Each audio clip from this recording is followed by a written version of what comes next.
Haleluya. Senang sekali bisa menjumpai saudara dalam program Mujizat Setiap Hari. Suatu program yang sangat memberkati kita kalau kita terus belajar tentang firman Allah, mengenai iman, mengenai hal-hal yang luar biasa di dalam firman Allah. Maka saya percaya saudara akan mengalami mujizat dalam kehidupan saudara. Dan bersama saya Pendeta Angg Rusli, hari ini saya akan melanjutkan pelajaran pelajaran berseri yang telah saya sampaikan kepada saudara, dan hari ini kita akan terus belajar mengenai mengapa iman itu penting. Yang pertama, kenapa iman itu penting? Karena tanpa iman kita tidak mungkin bisa diselamatkan. Dengan iman kita diselamatkan, dengan iman kita menjadi orang percaya. Dan yang kedua, kenapa iman itu penting? Karena tanpa iman kita tidak bisa hidup sebagai orang percaya. Karena sebagai orang percaya kita hidup oleh karena iman. Setiap hari kita hidup oleh iman. Dan yang ketiga, kenapa iman itu penting? Karena tanpa iman kita tidak mungkin bisa menyenangkan hati Allah. Hanya dengan iman kita menyenangkan hati Allah. Hanya dengan iman kita berkenan di hadapan Allah. Oleh sebab itu hidup oleh iman. Dan yang keempat ini akan kita pelajari kenapa iman itu penting. Karena tanpa iman kita tidak mungkin bisa menang atas iblis. Kenapa? Karena hanya dengan iman yang kuat, iman yang teguh, kita menang atas iblis. 1 Petrus pasal yang ke-5 ayat yang ke-8 berkata, sadarlah dan berjaga-jagalah, musuhmu si iblis, lawanmu si iblis.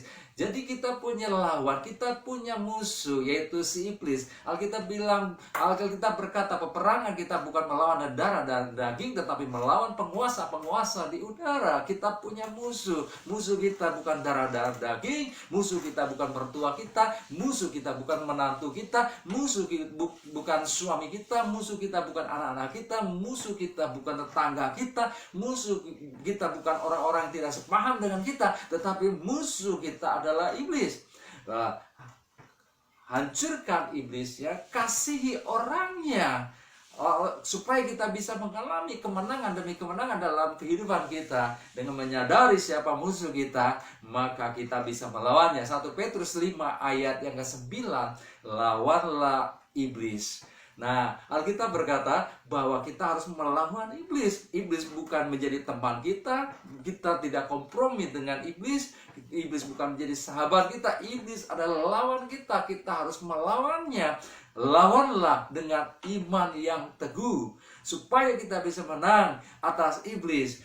Supaya kita bisa mengalahkan iblis, kita harus melawan dengan iman yang teguh. Nah, Alkitab dengan tegas mengatakan kita harus melawan, bukan melawan mertua kita, bukan melawan tetangga kita, bukan melawan orang yang tidak sepaham dengan kita. Mereka harus kita kasih. Iblis yang harus kita usir, yang harus kita kalahkan dengan iman yang teguh. Nah, Alkitab dengan tegas berkata di dalam Efesus pasal yang kedua ayat yang ke-6, bahwa kita sebagai orang percaya, kita didudukkan bersama dengan Kristus. Dan di dalam Efesus pasal yang pertama ayat 19-23, Yesus pun telah dibangkitkan dan didudukkan bersama dengan Allah Bapa di surga. Dan kita didudukkan bersama dengan Yesus.